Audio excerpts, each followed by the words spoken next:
A'udhu billahi minash shaitanir rajim, bismillahir rahmanir rahim, assalamu alaikum. Je cherche la protection de Dieu contre le Satan le lapidé, de par le nom de Dieu tout clément et tout plein de miséricorde, que la paix soit sur vous. Je vais vous relire une partie de ce texte, mais pas en totalité, ça prendrait trop de temps.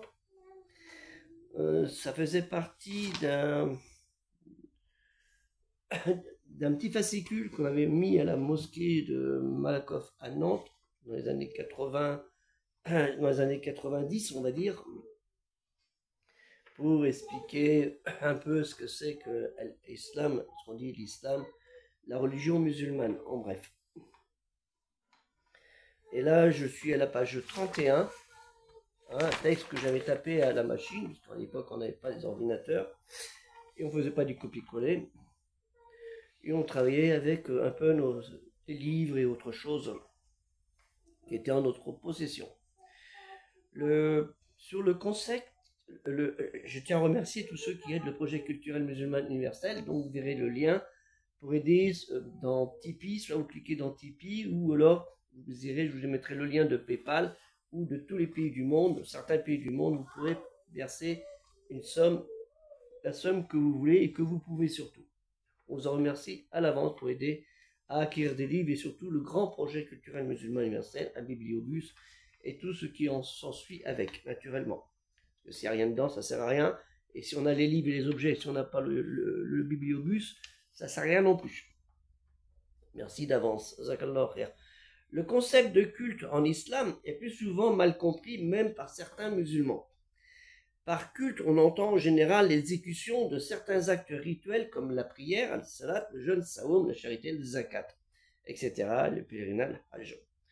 Et la priorité, naturellement, l'attestation de foi, qui fait partie de Arkan al-Islam, des 5 piliers de foi.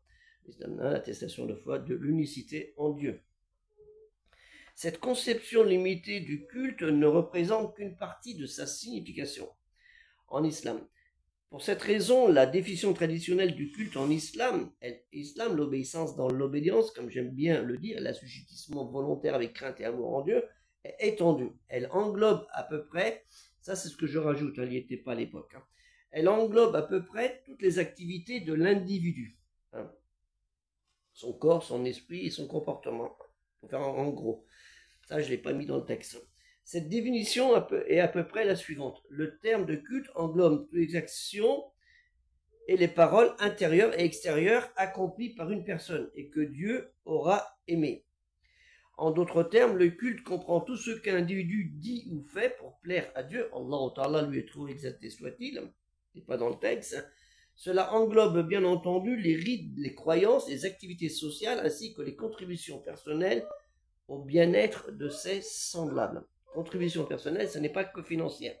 Ce sont aider une personne à traverser la rue, ou aller faire ses commissions si elle est handicapée, ou lui apprendre à lire et à écrire, l'aider à apprendre à écrire, ou l'aider à aller voir un médecin, ou une assistante sociale, ou autre chose.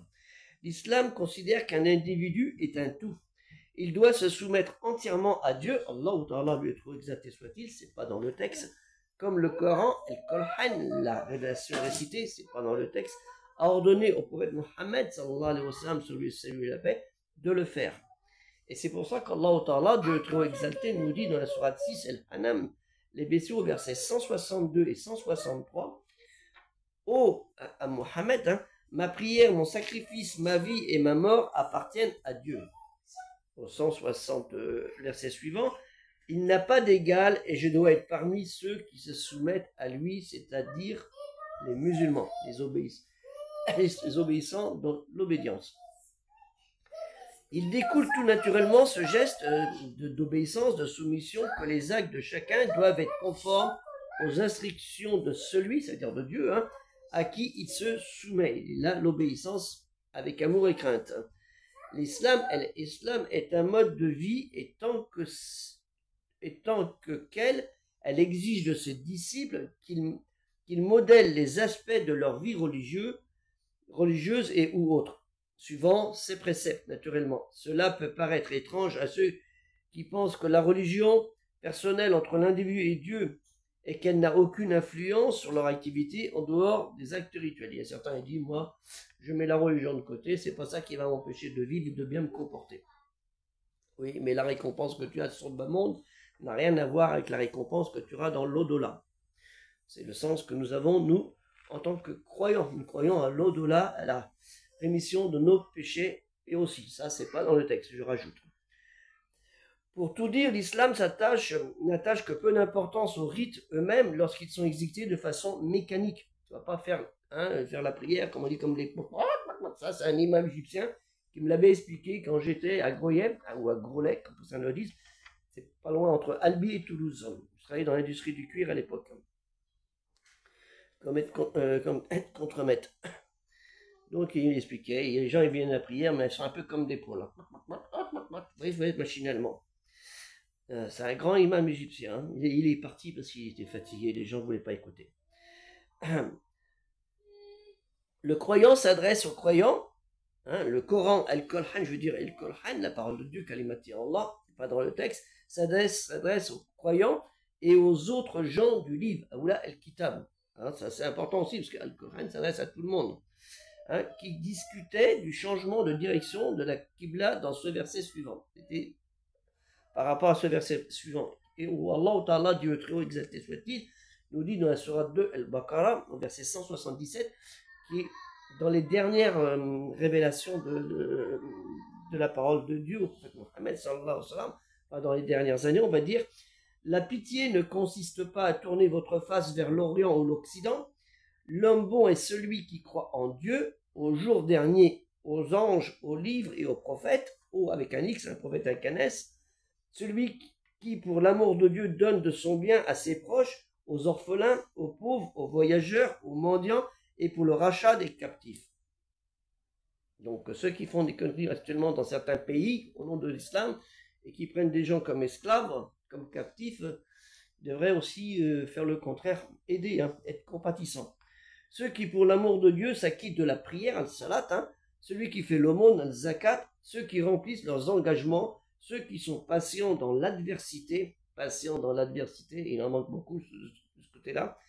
Le malheur est au moment du danger, voilà ceux qui sont justes. Voilà ceux qui craignent Dieu. Et on a quoi? Surat 2, 177. Les actes décrits dans le verset ci-dessus sont des actes de piété et ne constituent qu'une partie des actes du culte. Le prophète nous a parlé de la foi, base du culte. Il a dit qu'elle se compose de plus de 60 branches, dont la plus haute est la croyance en l'unicité de Dieu, al-Tawhid. C'est-à-dire qu'il n'y a pas d'autre Dieu que Dieu lui-même, Allah Ta'ala, exalté soit-il, non engendré, qui n'a pas engendré. Et la plus basse consiste à retirer les obstacles et la poussière de devant les pas des hommes. Donc je ne vais pas vous faire tout le texte, ça va faire un peu long. Et c'est ce qu'on utilisait dans l'association culturelle à Nantes, où j'étais partie du secrétariat, et que c'est moi qui tapais les textes.